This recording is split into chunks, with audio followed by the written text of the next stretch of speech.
ഇപ്പോൾ ലൈവ് കണ്ടപ്പോൾ എനിക്ക് കുറച്ച് സന്തോഷമൊക്കെ തോന്നി. നിങ്ങൾക്ക് ആർക്കെങ്കിലും ആ സന്തോഷം കിട്ടണമെങ്കിൽ നിങ്ങളത് മിസ് ചെയ്യാൻ ഉദ്ദേശിക്കുന്നില്ലെങ്കിൽ നിങ്ങളും ലൈവ് കാണുക. കാരണം അപ്പാനി വന്ന് വിയർത്ത് കുളിക്കുന്നുണ്ട് അനുമോളുടെ മുന്നിൽ.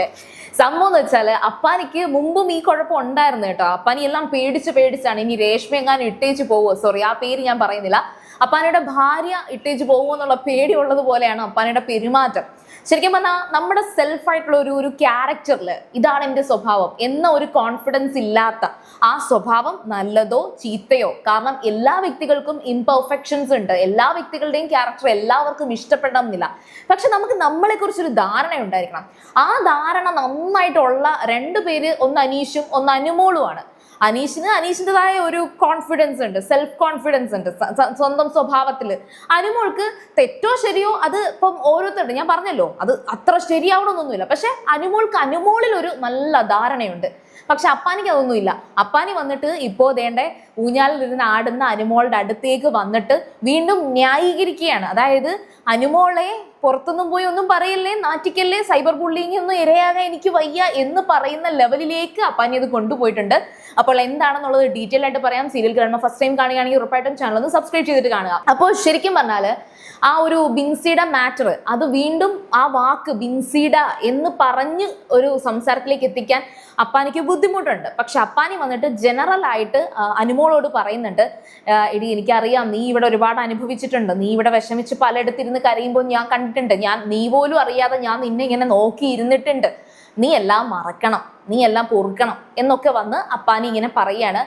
അപ്പം എന്നിട്ട് അപ്പാനിയുടെ ഭാഗം ഭയങ്കരമായിട്ട് ന്യായീകരിക്കുന്നുണ്ട്. അതായത് ഇപ്പൊ നീ മാത്രമാണെന്ന് ഞാൻ പറയുന്നില്ല, നിന്റെ കൂടെ അവിടെ എല്ലാവരും ഉണ്ടായിരുന്നു, നീ സംസാരിച്ചപ്പോൾ നിന്റെ കൂട്ടത്തിൽ ഇരുന്ന് ഇതൊക്കെ സംസാരിച്ചോണ്ടുണ്ടായിരുന്നു, പക്ഷെ നീയും തെറ്റ് ചെയ്തിട്ടില്ലേ അനുമോളെ എന്നിങ്ങനെ അപ്പാനി ചോദിക്കുകയാണ്. അപ്പൊ അത് സമ്മതിക്കേണ്ടതും സമ്മതിക്കാതിരിക്കുന്നതും അനുമോളുടെ കയ്യിലിരിക്കുന്ന കാര്യമാണ്. പക്ഷെ ഇതെല്ലാം കേട്ട ശേഷം അനുമോളുടെ ഭാഗം മുഴുവനായിട്ട് പറയുന്നുണ്ട്. അതായത് ആദില, നൂറ, ശൈത്യ, അനുമോള് ഇവര് 4 പേരും കൂടിയാണ്. ഈ ബിൻസി ഇവരുടെ കൂട്ടത്തിലുള്ള ഒരാളായിരുന്നു. അപ്പൊ ബിൻസി അപ്പാനിയെടുത്ത് എല്ലായ്പ്പോഴും പോയിരുന്ന് സംസാരിക്കുന്നത് കണ്ടപ്പോൾ കേൾക്കുക, ബിൻസി ഒരുപാട് തവണ, അത് അനുമോള് ഇപ്പോൾ എടുത്തു പറയുന്നുണ്ട്, ഒരുപാടും ബിൻസി അപ്പാനിയടുത്തേക്ക് വരുന്നത് കണ്ടപ്പോൾ അനുമോള് തന്നെ പറഞ്ഞിരുന്നു, അവളുടെ കാര്യം വിട്, അവളുടെ അടുത്ത് പറഞ്ഞ് അവൾക്ക് മനസ്സിലാവത്തില്ല, അവളുടെ കാര്യം എന്തെങ്കിലും ആവട്ടെ എന്ന് ആദില പറഞ്ഞിട്ടുള്ളതായിട്ട് ഇപ്പൊ വീണ്ടും അനുമോള് പറയുന്നുണ്ട്.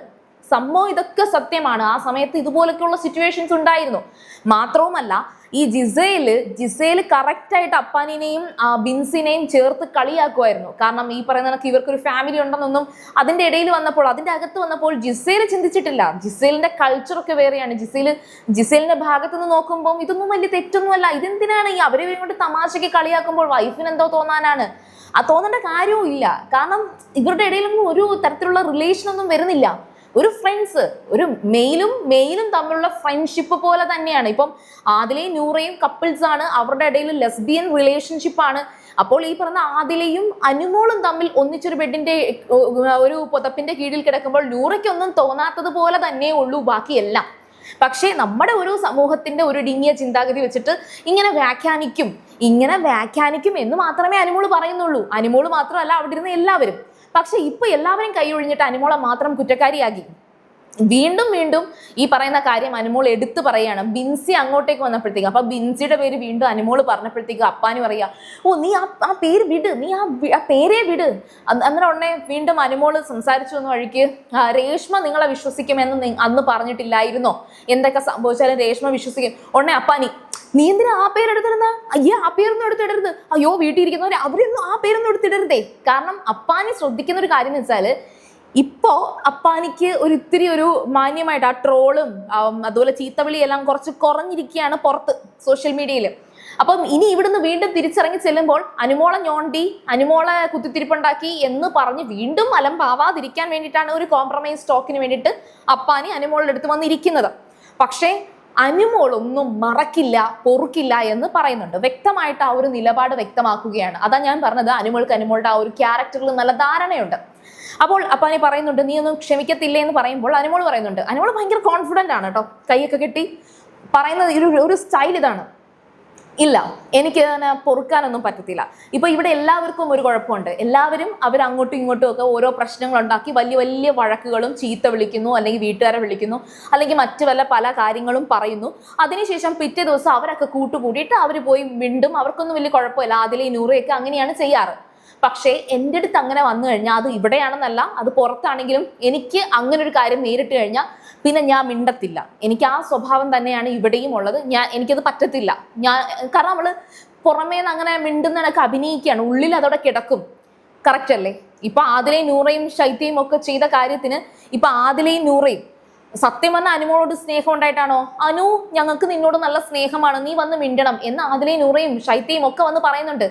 ശൈത്യ അന്ന് ആ ഒരു കട്ടപ്പ വിളിയും മറ്റേ അനീഷിനെ ചേർത്തുള്ള പറച്ചിലും PR-ന്റെ കഥയും എല്ലാം വിളിച്ചു കൂവി ശക്തമായിട്ട് പറഞ്ഞിട്ട് ബിൻസിയും ഇന്നലെ രാത്രി കാണിച്ച ഈ ഒരു സീനിന് ശേഷം വീണ്ടും അനുമോളെടുത്ത് വന്നിട്ട് ഒന്നും അറിയാത്ത കണക്ക് അനുമോളെ എടി മിണ്ടടി എന്ന് പറഞ്ഞിട്ട് ശൈത്യം വന്ന് മിണ്ടിയത് ഓർമ്മയുണ്ടോ അനുമോളെടുത്ത്? നിങ്ങൾ തന്നെ ആലോചിച്ച് നോക്ക്. അങ്ങനെ അതൊക്കെ അങ്ങ് ടേക്ക് ഇറ്റ് ഈസി എന്ന് പറഞ്ഞ് കളയാൻ അനുമോൾക്ക് പറ്റത്തില്ല. അപ്പൊ അനുമോളത് പറയുന്നുണ്ട്, ശക്തമായിട്ട് പറയുന്നുണ്ട്. ശൈത്യയും ആദിലയും നൂറയും എന്റെ നല്ല സുഹൃത്തുക്കളായിരുന്നു. ഇപ്പൊ അതല്ല, അങ്ങനെ എനിക്ക് കാണാൻ പറ്റത്തില്ല, ഇനി കാണാൻ പറ്റത്തില്ല. ഉള്ളില് ആ ഒരു ഇത് സ്നേഹമൊക്കെ ഉണ്ട്. പക്ഷെ ഇനി ആ പഴയ ആ ഒരു സൗഹൃദം അത് കീപ്പ് ചെയ്യാൻ, അത് ഇവിടെ നിന്നല്ല, എനിക്കത് പറ്റത്തില്ല. പുറത്തിറങ്ങി കഴിഞ്ഞാൽ ഇവിടുത്തെ കാര്യങ്ങളും വെച്ചുകൊണ്ട് ഞാൻ ഇരിക്കത്തില്ല. പിന്നെ ഈ ലേറ്റസ്റ്റ് നടന്ന ഈ സംഭാഷണങ്ങൾക്ക് പുറത്തിറങ്ങി കഴിഞ്ഞാൽ എനിക്ക് വ്യക്തമായ മറുപടി ഉണ്ട്. അത് ഞാൻ പറയും. അതങ്ങോട്ട് പറയുമെന്ന് അനുമോള് പറഞ്ഞപ്പോഴത്തേക്ക് അപ്പാനി അയ്യോ കർച്ചീഫ് എന്ത് ചെയ്യാ, ഞാൻ വിയർപ്പ് തുടക്കട്ടെ, ഞാൻ ടെൻഷനായി എന്ന് പറഞ്ഞിട്ട് അപ്പാനി ഇരുന്ന് വിയർക്കാണ് കേട്ടോ. നല്ല പേടിയാണ് സത്യത്തിൽ. ഈ ഷാനവാസ് അപ്പാനിയൊക്കെ ഉണ്ടല്ലോ, വളരെ ജെനുവിൻ ആയിട്ടുള്ള ഭയങ്കര ഫാമിലി മാൻ ആണ്. അപ്പാനിക്കൊന്നും ഇങ്ങനെയുള്ള ഒരു ഷോ ഒന്നും പറ്റില്ല. അതുകൊണ്ടാണ് ആദ്യമേ അപ്പാനി എവിക്റ്റ് ആയത്. ഷാനവാസ് എവിക്റ്റ് ആകാത്തതിന്റെ റീസൺ ഞാൻ പറയുകയാണെങ്കിൽ, കുറെ അധികം റൊമാൻറ്റിക് ഹീറോ എന്നുള്ളൊരു പരിവേഷം ഷാനവാസിന് ഈ പറഞ്ഞ കുങ്കുമപ്പൂവ് സീരിയലിനകത്തുണ്ടായിരുന്നു. രുദ്രനായിട്ട് വന്ന രുദ്രനല്ലല്ലോ ഇന്ദ്രേട്ടൻ, അങ്ങനെ സീത, ആ സീരിയലിനകത്തൊക്കെ ഉണ്ടായിരുന്നു. മേ ബി അതിന്റെ കുറച്ച് ഫാൻസ് ഒക്കെ ആയിരിക്കും ഇപ്പോഴും പുള്ളിക്കാരനെ സപ്പോർട്ട് ചെയ്യുന്നത്. അല്ലാതെ ബിഗ് ബോസ് ഹൗസിനകത്ത് ഷാനവാസ് വലിയൊരു ഗെയിം ഒന്നും കളിച്ചിട്ടില്ല. ഒരു നോർമൽ ഒരു പാവം മനുഷ്യൻ.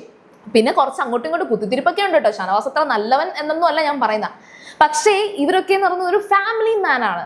അപ്പൊ അത് ഇഷ്ടപ്പെടുന്ന കുറെ അധികം ആൾക്കാർ എന്തായാലും നമ്മുടെ സമൂഹത്തിലുണ്ട്. അത് നല്ല കാര്യമാണ്, നല്ല ക്വാളിറ്റിയാണ്. അപ്പാനിക്കും ആ ക്വാളിറ്റി ഉണ്ട്.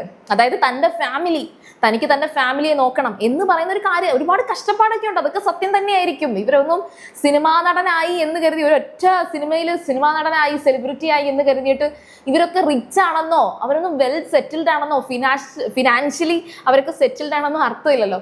ഏതായാലും അനുമോളെ ചൊറിയാൻ പോകുന്നതിന്റെ അടുത്ത രംഗം, അനുമോളെ ചൊറിയാൻ പോയില്ല കേട്ടോ, അപ്പാനി ഇപ്പൊ സമാധാനിപ്പിക്കാൻ പോയതാ. ഇനി അടുത്ത രംഗം എന്താണെന്നുള്ളത് നോക്കാം. അപ്പാനിയുടെ കുഴപ്പമെന്ന് വെച്ചാൽ ഒന്ന് പോയി സമാധാനിപ്പിക്കും, പീക്കി പോയി അടി ഉണ്ടാക്കും, വീണ്ടും വന്ന് സമാധാനിപ്പിക്കും. ഇപ്പൊ സമാധാനിപ്പിക്കുന്നതാണ് നമ്മൾ കണ്ടത്. ഇനി അടുത്ത അടിയുടെ രംഗം ലൈവിൽ നടക്കുമ്പോഴത്തേക്കും ഞാൻ വന്ന് പറഞ്ഞുതരാം. സോ സീരിയൽ ഗ്രാൻഡ്മാ നിങ്ങൾ ആദ്യമായിട്ട് കാണുകയാണെങ്കിൽ ഉറപ്പായിട്ടും ചാനൽ ഒന്ന് സബ്സ്ക്രൈബ് ചെയ്തിട്ട് കാണുക. വീഡിയോ ഇഷ്ടപ്പെട്ടാൽ ലൈക്ക് ചെയ്യുക, കമന്റ് ചെയ്യുക, ഷെയർ ചെയ്യുക. അപ്പൊ ഞാൻ പോയി വരാം. ബൈ.